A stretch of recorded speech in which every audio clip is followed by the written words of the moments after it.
आज की हमारी इस वीडियो में हम डिस्कस करने वाले हैं पीवी शैले के द्वारा लिखी गई एक पोयम जिसका नाम है टू ए स्काईलार्क। स्काईलार्क जो है दोस्तों एक चिड़िया का नाम है।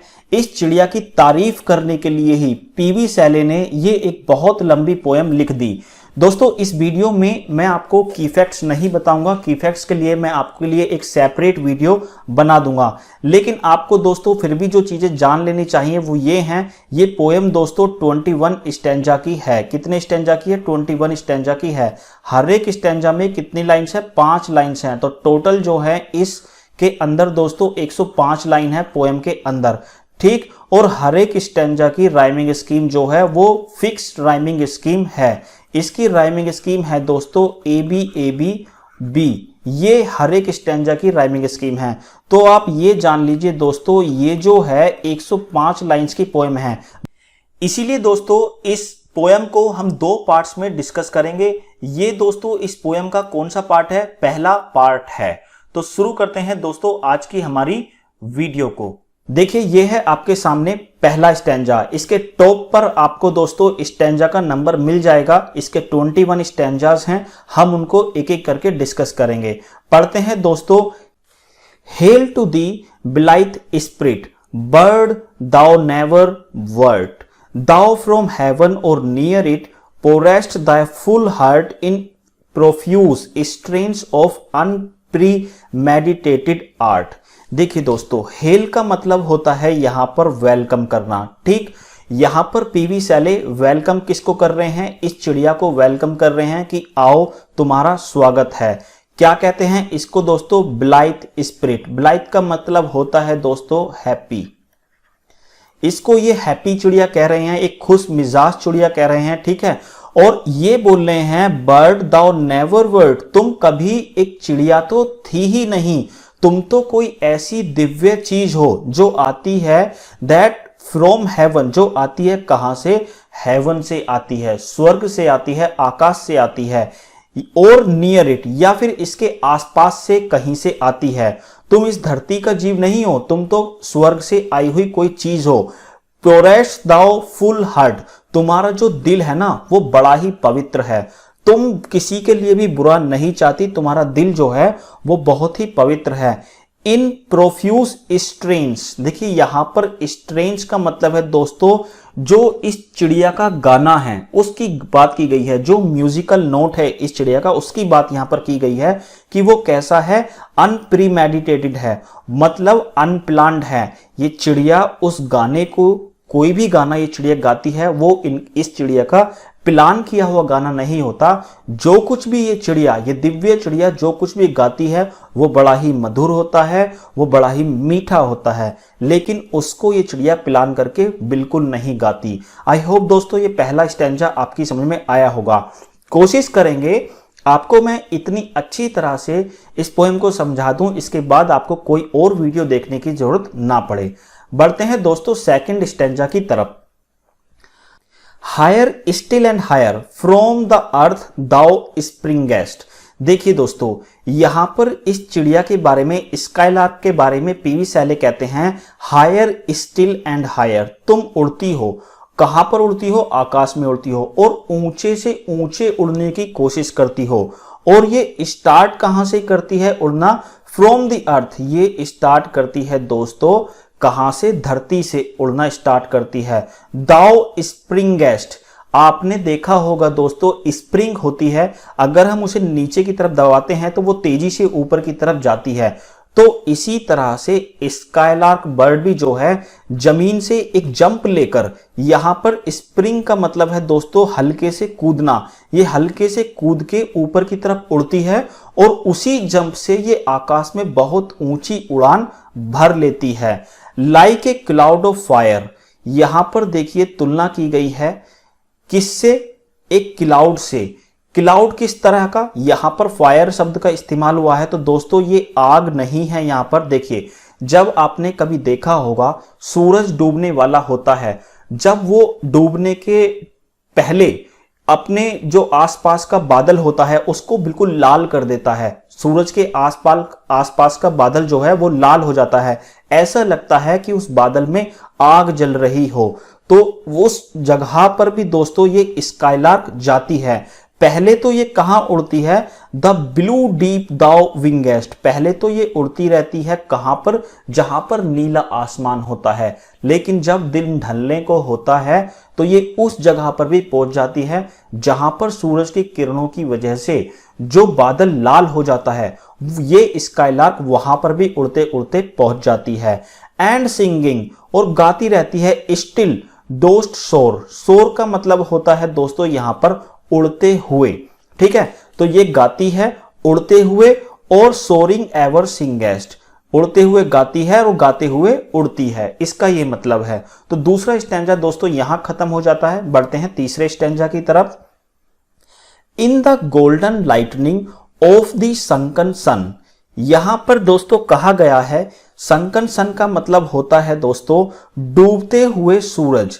जब सूरज दोस्तों डूब जाता है, तो पिछले स्टैंजा में हमने बात की थी, जब सूरज डूबने वाला होता है तो उसके पीछे का जो क्लाउड्स होते हैं वो लाल हो जाते हैं, लेकिन जब वो सूरज डूब जाता है तो वो लाल जो क्लाउड है वो हल्का हल्का किस तरह का हो जाता है दोस्तों, गोल्डन कलर का हो जाता है। तो वहां पे गोल्डन जो क्लाउड्स हैं इनके बीच में जाकर ये चिड़िया जो है, स्काईलार्क चिड़िया उड़ने लगती है।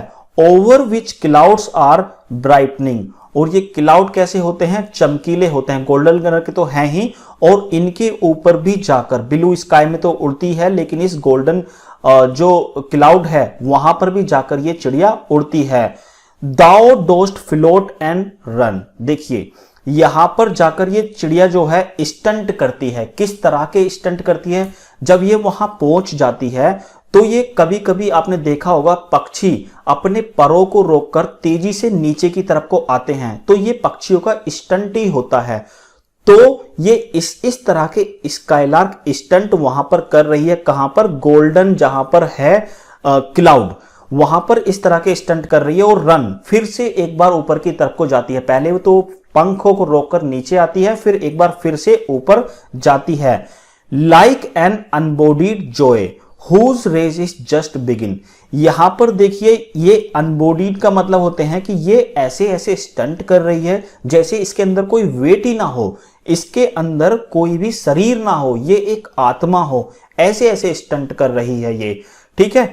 Whose race is just begin, यहां पर देखिए पोएट कहना चाहते हैं कि दिन तो ढल गया है, सूरज छिप गया है, सभी लोगों ने अपना अपना काम खत्म कर दिया है, लेकिन स्काईलार्क के अंदर थकान नाम की चीज नहीं है। ऐसा लगता है कि इस स्काईलार्क ने तो अभी उड़ना ही स्टार्ट किया है। बढ़ते हैं दोस्तों आगे। स्टैंजा नंबर 4 है, the pale purple eve melts around the flight. देखिए यहां पर ईव का मतलब है दोस्तों इवनिंग, ये शॉर्ट में पोएट ने लिख दिया है, पीवी सैले ने इसे शॉर्ट में लिखा है। पेल पर्पल ईव का मतलब है दोस्तों कोमल लाल संध्या, मतलब जब आपको शाम का समय मिलेगा तो तब जो संध्या होती है तो वो कैसी होती है, कोमल होती है, बड़ा ही अच्छा नजारा लगता है। मेल्ट्स अराउंड द फ्लाइट, और ये जो शाम है ये मेल्ट पिघलती हुई दिखाई दे रही है। पिघलती हुई कैसे, इसकी उड़ान के सामने, मतलब दिन ढल गया है, शाम हो गई है, लेकिन ये स्काईलार्क बर्ड जो है इसका उड़ना जो है वो थम नहीं रहा है, ये उड़ रही है और वहां पर गाना गा रही है, एक मधुर संगीत, एक मीठा संगीत गा रही है। Like a star of heaven in the broad daylight, और ये जब आकाश में उड़ रही है तो वो किस तरह से है, ये इसकी ऊंचाई इतनी ऊंची हो गई है कि इसे आकाश में देखा नहीं जा सकता। किस तरह से, जिस तरह से स्टार मतलब कि जो तारे होते हैं आकाश में वो हमेशा रहते हैं, चाहे दिन हो चाहे रात हो, लेकिन हम उन्हें डे लाइट की वजह से दिन में देख नहीं पाते, रात को उन्हें देख पाते हैं। तो स्काईलार्क भी दोस्तों इतने ऊंचे पहुंच गई है उड़ते उड़ते कि उसको देखा नहीं जा सकता। दाउ आर्ट अनसीन, मतलब उसकी एग्जिस्टेंस, उसकी प्रेजेंस को अभी महसूस नहीं किया जा सकता। But yet I hear thy shrilling delight, लेकिन तुम्हारी प्रेजेंस, तुम्हारी एग्जिस्टेंस को आकाश में क्या बताता है, तुम्हारा ये मधुर गाना, तुम्हारा ये मीठा सॉन्ग, ये बताता है कि तुम उस आकाश में ही हो, तुम्हें तारों की तरह, जिस तरह से तारे आकाश में नहीं देखे जा सकते डे टाइम में, उसी तरह से तुम आकाश में हो, लेकिन तुम्हारी एग्जिस्टेंस को सिर्फ तुम्हारे गाने से ही पता लगाया जा सकता है। राइट, तो स्टैंजा नंबर 4 दोस्तों यहां खत्म होता है। बढ़ते हैं आगे। Keen as are the arrows of that silver sphere. देखिए दोस्तों, कीन का मतलब होता है यहां पर तेज, तर्रार, कोई भी चीज जो भी बहुत तेज तर्रार हो। और एरोज का मतलब है दोस्तों किरणें। किस चीज की किरणों की बात यहां पर हो रही है दोस्तों? सिल्वर जो है चांदी को कहते हैं, लेकिन चांदी तो आकाश में होगी नहीं। चांदी की तरह रात में क्या चमकता है? चांदी रात में चांद चमकता है। ठीक है, तो चांद की बात हो रही है कि जो चांद की किरणें हैं वो बड़ी ही तेज तर्रार हैं और वो धरती पर बहुत तेजी से पड़ती हैं। जब चांदनी रात होती है तो आप देखते हैं कि चंद्रमा की किरणें जो हैं वो धरती पर आती हैं। हुज इंटेंस लैम्प, इंटेंस का मतलब होता है दोस्तों तेज, बहुत तेज। लैम्प का मतलब है दोस्तों प्रकाश। जो चंद्रमा का प्रकाश है वो धरती पर बहुत ज्यादा आता है। In thy white dawn clear until we hardly see, और जैसे ही सुबह का समय आता है, सुबह होने लगती है, तो ये प्रकाश जो है हम देख नहीं पाते। लेकिन क्या वो जो चंद्रमा की किरणें हैं वो कहीं चली जाती हैं? ऐसा नहीं है, चंद्रमा की किरणें वहीं होती हैं, लेकिन हम दिन के समय के कारण उन किरणों को देख नहीं पाते। We feel that it is there, हमें महसूस होता है कि चांद जब आकाश में है तो डेफिनेटली उसकी किरणें भी यहां पर आ रही होंगी धरती पे, लेकिन हम दिन की वजह से उन किरणों को नहीं देख पाते हैं। तो दोस्तों इसी तरह से स्काईलार्क है, उसे आसमान में देखा तो नहीं जा सकता, लेकिन उसके गाने की वजह से हमें यह पता लगता है, उसके सॉन्ग की वजह से, उसके स्वीट सॉन्ग की वजह से यह पता लगता है कि वो आकाश में है।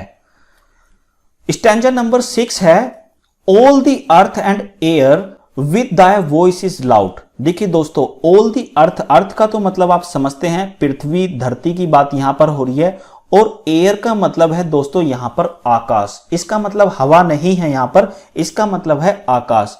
ये कहते हैं पीवी सैले कि जब ये आकाश में होती है या धरती पे होती है, जब भी ये गाना गाती है तो इसकी आवाज से सारी जगह गूंज जाती हैं। जैसे कि अभी इस समय स्काईलार्क कहां पर है? आसमान में है, आसमान से ये गाना गा रही है, तो ये गाना धरती तक भी आ रहा है और आकाश में भी है। इस गाने की गूंज धरती और आकाश दोनों ही जगह पर सुनी जा सकती है।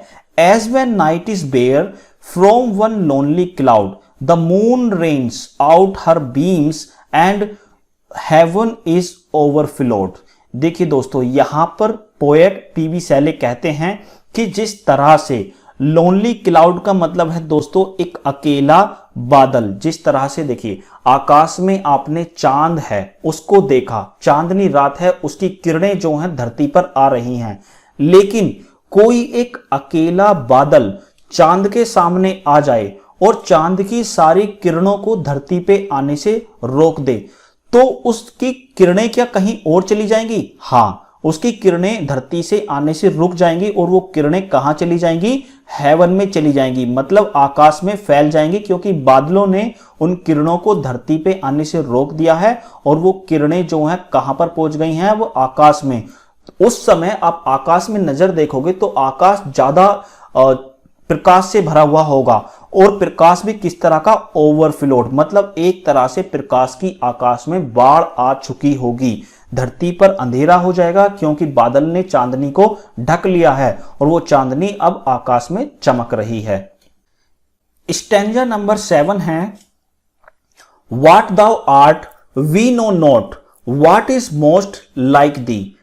यहां पर पीवी सैले दोस्तों स्काईलार्क बर्ड से कहते हैं कि तुम्हारी स्किल्स के बारे में कोई नहीं जानता, तुम क्या हो इसके बारे में कोई भी नहीं जानता है। व्हाट इज मोस्ट लाइक दी, और तुम किसके समान हो, तुम किसके जैसी हो, यह बात भी अभी तक किसी को नहीं पता है। From rainbow clouds there flow not drops so bright to see as from thy presence showers in a rain of melody. देखिए दोस्तों, यहां पर रेनबो की बात हुई है। रेनबो जब निकलता है आसमान में, जब बहुत तेज बारिश हो चुकी हो उसके बाद जो है ये रेनबो आकाश में दिखाई देता है।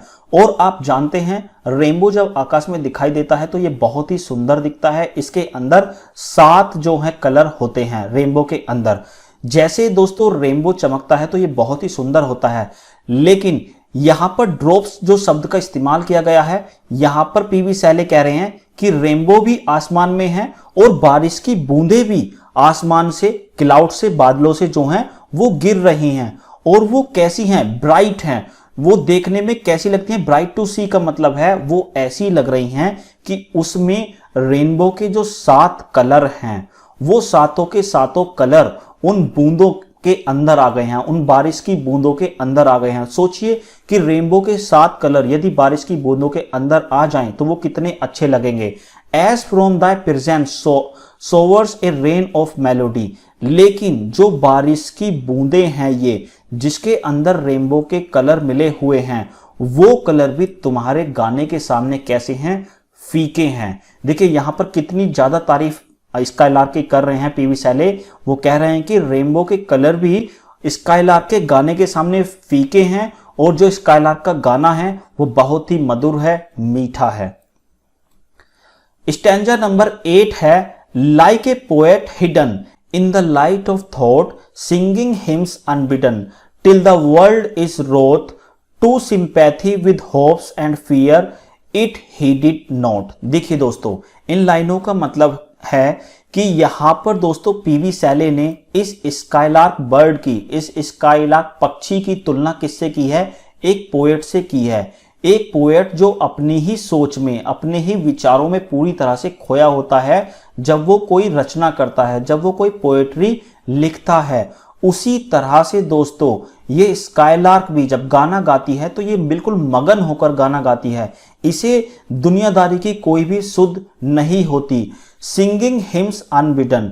और जो ये पोएट है, जो भी कोई रचना करता है, ये किसी के फोर्स में आके नहीं करता, ये खुद से ही करता है। एक तरह से जिस तरह से इंसान भजन में लीन हो जाता है उसी तरह से पोएट भी रचना को करता है। और उसी तरह से ये स्काईलार्क भी अपने गाने को गाते गाते उसी में लीन हो जाती है। ये दिल से गाना गाती है और लोगों को सिखाती है क्या? Sympathy, hope, fear. इन सब से देखिए सिंपैथी की फीलिंग और होप की फीलिंग लोगों के मन में जगाती है और डर की फीलिंग को ये जो है बाहर निकालती है। क्योंकि हम स्काईलार्क का गाना सुनते हैं तो डर नाम की चीज तो हमारे अंदर आती ही नहीं है, सिर्फ हमारे अंदर होप ही आती है। यहां तक की लाइनें खत्म हुई। अब स्टैंजा नंबर 9 की तरफ बढ़ते हैं। Like a high born maiden in palace tower. देखिए इन लाइनों का दोस्तों 2 लाइनों का मतलब है। मेडन का मतलब है एक कुंवारी लड़की और हाईबोर्न का मतलब है जो बड़ी ही रिच फैमिली में पैदा हुई हो। पैलेस का मतलब दोस्तों आप समझते हैं अच्छी तरह से, कोई महल। टार मतलब ऊंचा महल। एक लड़की जो अभी कुंवारी है, जिसकी शादी नहीं हुई है, जो राजघराने से बिलोंग करती है। Soothing her love laden soul in secret hour with music sweet as love which overflows her bower. देखिए सूदिंग का मतलब है दोस्तों तसल्ली देना। तसल्ली ये किसको देती है? हर लव लेडन को। मतलब जब इसका दिल प्यार से भर आता है, इसकी शादी अभी नहीं हुई है, तो जब इसका दिल प्यार से भर आता है तो ये अपने दिल को तसल्ली देने के लिए सीक्रेट आर का मतलब है दोस्तों ये जाती है जब कोई इसे नहीं देखता, और ये अपने महल के सबसे ऊपर वाले कमरे में जाती है और वहां पर जाकर एक अंदर का कमरा है वहां पहुंचकर गाना गाने लगती है। अब इस लड़की को कोई देख नहीं पाता, लेकिन इस लड़की के गाने को सब सुन पाते हैं। ठीक, क्योंकि दोस्तों ये महल में है। पहली बात तो महल जो है वो बहुत ऊंचाई पर है, और ये फिर बोअर का मतलब है दोस्तों कोई अंदर बना हुआ कमरा। उस कमरे के अंदर जाकर ये गाती है। कौन? राजकुमारी। जो ये अनमैरिड राजकुमारी है, ये अपने महल के सबसे ऊपर वाले फ्लोर पर जाकर एक कमरे में बैठकर गाना गाती है, अपनी दिल को तसल्ली देने के लिए, दिल को शांति देने के लिए। इसी तरह से स्काईलार्क भी नहीं देखी जा सकती आसमान में। जिस तरह से महल के अंदर इस राजकुमारी को बाहर से नहीं देखा जा सकता, उसी तरह से आकाश में स्काईलार्क को भी नहीं देखा जा सकता, लेकिन उसके गाने को सुना जा सकता है, जिस तरह से इस राजकुमारी के गाने को सुना जा सकता है। आई होप आपको दोस्तों अभी तक की सारी लाइनें समझ में आ रही हैं। बढ़ते हैं आगे।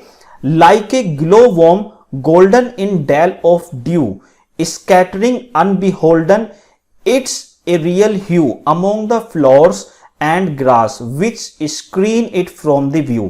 देखिए दोस्तों, ग्लोवॉर्म का मतलब होता है जुगनू। आपने देखा होगा एक छोटा सा कीड़ा होता है जिसको जुगनू कहते हैं। वो इस पृथ्वी पे एकमात्र ऐसा कीड़ा है जिसके अंदर एक लाइट टाइप की जलती है, ठीक है। तो उस जुगनू की बात यहां पर की गई है। उस जुगनू से इसकी स्काईलार्क की तुलना की गई है कि जिस तरह से जुगनू उड़ता है और उसके अंदर गोल्डन कलर की लाइट जो है जलती है। इन ए डेल ऑफ ड्यू, यहां पर डेल का मतलब है गहरी गहरी घाटियां जो हैं, जो कवर्ड होती हैं किससे, ओस से कवर्ड होती हैं, उनमें ये जुगनू चला जाता है, उड़ता उड़ता चला जाता है, स्कैटरिंग, और अपनी लाइट को हर जगह फैलाता है। अनबिहोल्डन, अनबिहोल्डन का मतलब होता है ये जुगनू की लाइट को तो देखा जा सकता है, लेकिन जो जुगनू है उसको नहीं देखा जा सकता। Its real hue among the flowers and grass, और इसकी जो लाइट है वो कहां पर भी देखी जा सकती है, जो फूलों के फूल हैं वहां पर भी ये पहुंच जाता है, वहां भी देखी जा सकती है, और ग्रास में जहां पर घास है वहां पर भी देखी जा सकती है। लेकिन which screen it from the view, screen का मतलब दोस्तों यहां पर है कि इसको ये छुपा लेते हैं, क्या, फ्लावर एंड ग्रास छुपा लेते हैं जुगनू को, लेकिन इसकी गोल्डन लाइट जो है उसको देखा जा सकता है। इसी तरह से जिस तरह से जुगनू को नहीं देखा जा सकता, उसकी लाइट को देखा जा सकता है, तो स्काईलार्क के भी सिर्फ गाने को सुना जा सकता है। आकाश में स्काईलार्क इतने ऊंचाई पर पहुंच जाती है कि उसको नहीं देखा जा सकता और उसके गाने को अच्छी तरह से सुना जा सकता है। स्टैंजा नंबर 11 है, like a rose bowered in its own green leaves. देखिए, रोज दोस्तों एक फूल का नाम है जो गुलाब का फूल होता है। बोवर्ड का मतलब है दोस्तों छिपा हुआ होता है किस चीज में, इन इट्स ओन ग्रीन लीव्स, जो पेड़ की उसकी खुद की पत्तियां होती हैं, ये फूल इसके अंदर पत्तियों के आसपास में जाकर छुप जाता है, ठीक है, छुपा हुआ होता है। बाय वार्म विंड्स डीफ्लोड, और जब लू हवा चलती है, मतलब गर्मियों में जो लू हवा चलती है जो बिल्कुल वार्म होती है, गर्म होती है, ये इस फूल को क्या कर देती हैं, डीफ्लावर्ड कर देती हैं, मतलब इसकी पंखड़ियों को तोड़ देती हैं।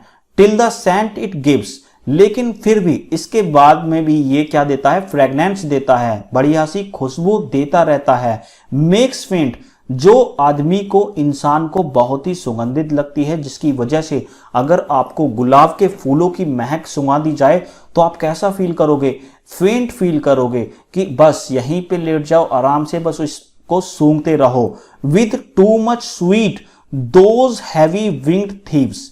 देखिए, यहां से यहां तक की लाइनों का मतलब आप ध्यान से समझना, और इस जो सेंट है इसकी फ्रेगनेंस जो महक को सूंघते हुए कौन आ जाती हैं, मधुमक्खियां आ जाती हैं, और आकर इनका रस जो है उसको चूसने लग जाती हैं, और जिसकी वजह से इनके विंग्स जो हैं वो बड़े ही हैवी हो जाते हैं, जिनकी वजह से इन्हें उड़ने में भी तकलीफ होती है। और थीव्स जो कहा गया है दोस्तों, मधुमक्खियों को ही कहा गया है, क्योंकि मधुमक्खियां आती हैं और सारे रस को चुराकर ले जाती हैं। बढ़ते हैं आगे। स्टैंजा नंबर 12 है, sound of vernal showers on the twinkling grass. देखिए, यहां पर जिस तरह से बसंत के मौसम की बात की गई है, इस बार पीवी सैले ने स्काईलार्क को बसंत के मौसम से तुलना की है कि जिस तरह से बसंत का मौसम आता है, बसंत के मौसम में क्या पड़ती है, बारिश पड़ती है, और जो ग्रास पर बूंदें आकर पड़ती हैं वो ग्रास को कैसी कर देती हैं, हरी कर देती हैं, बिल्कुल उसको बढ़िया तरीके से चमका देती हैं, और ग्रास के ऊपर जो बूंदें होती हैं वो ट्विंकल भी करती हैं, चमचमाती भी हैं और वो एकदम मोती जैसी लगती हैं। और जो वर्नल है मतलब कि जिस तरह से जंगल है, जंगल में आपने देखा होगा जो पेड़ हैं उनकी पत्तियों पर भी दोस्तों बसंत के मौसम में बारिश की बूंदें जो हैं बड़ी ही सुंदर दिखाई देती हैं, वो मोती सी दिखाई देती हैं। रेन जो बारिश होती है बसंत के मौसम में, अवेकन्ड फ्लावर्स वो सारे के सारे फूलों को जगा देती है, बिल्कुल ताजा कर देती है। All that ever was joyous and clear and fresh the music doth surpass. लेकिन दोस्तों ये जो रेन है, बसंत की जो रेन है, ये सारे पौधों को क्या दे देती है, पेड़ पौधों को क्या देती है, जोयस देती है, आनंद देती है, उनको फ्रेश कर देती है, फ्रेशनेस देती है। लेकिन स्काईलार्क जो बर्ड है उसका म्यूजिक जो है इससे भी ज्यादा फ्रेशनेस देता है। जो स्काईलार्क बर्ड है, अगर आप उसके म्यूजिक को सुनोगे तो आप इस बसंत के मौसम को भी भूल जाओगे, क्योंकि स्काईलार्क का जो सॉन्ग है, स्वीट सॉन्ग है, उसको सुनने के बाद आनंद आता है, तरोताजगी आती है। बढ़ते हैं दोस्तों आगे। स्टैंजा नंबर 13 है, teach us spirit or bird what sweet thoughts are thine. यहां पर दोस्तों पीवी सैले कहते हैं कि मुझे बताओ, क्योंकि पीवी सैले अब जानना चाहते हैं इस बर्ड के बारे में। वो पूछ रहे हैं कि क्या तुम कोई पवित्र आत्मा हो या फिर एक बर्ड हो, मैं अभी तुम्हारे बारे में जानता ही नहीं हूं। तुम इतनी ज्यादा इफेक्टिव गाना गाती हो, तुम कहां से आई हो, व्हाट स्वीट थॉट्स आर दाइन, तुम्हें इस गाने की प्रेरणा जो है, इंस्पिरेशन जो है वो कहां से मिलती है। I have never heard praise of love or wine that panted forth a flood of rapture so divine. देखिए यहां पर पीवी सैले कहते हैं कि जिस तरह से ये बर्ड जो है गाना गाती है, उस तरह का स्वीट गाना तो उन्होंने कहीं भी नहीं सुना है। चाहे गाने गाए जाते हैं किसको प्रेज करने के लिए, जो गॉडेस ऑफ लव हैं उनको प्रेज करने के लिए, उनको प्रसन्न करने के लिए जो गाने गाए जाते हैं वो भी इतने मधुर नहीं होते। और जब जो शराब के देवता हैं बैकस, उनको प्रसन्न करने के लिए जो शराबी लोग गाना गाते हैं मदहोश होकर, वो गाने भी इतने अच्छे नहीं हैं। ना तो वो गाने इतने अच्छे हैं जो गॉडेस ऑफ लव के बारे में गाए जाते हैं, और जो शराब के देवता हैं उनके लिए गाने गाए जाते हैं वो भी इतने इफेक्टिव, इतने स्वीट, इतने मधुर गाने नहीं है जितना सुंदर और मीठा गाना तुम्हारा है। तुम्हारे गाने के अंदर कुछ ना कुछ डिवाइन है, कुछ ना कुछ देवीय है, कुछ ना कुछ ऐसी शक्ति है जिसकी वजह से हर एक चीज, इस नेचर की हर एक चीज भी फीकी पड़ जाती है और तुम्हारा गाना ही सबसे ऊपर निकल आता है। आई होप दोस्तों यहां तक की चीजें आपको समझ में आ रही हैं। तो पार्ट 1 दोस्तों यहीं पे खत्म होता है। मिलते हैं इस पोयम के दूसरे पार्ट में, तब तक के लिए जय हिंद।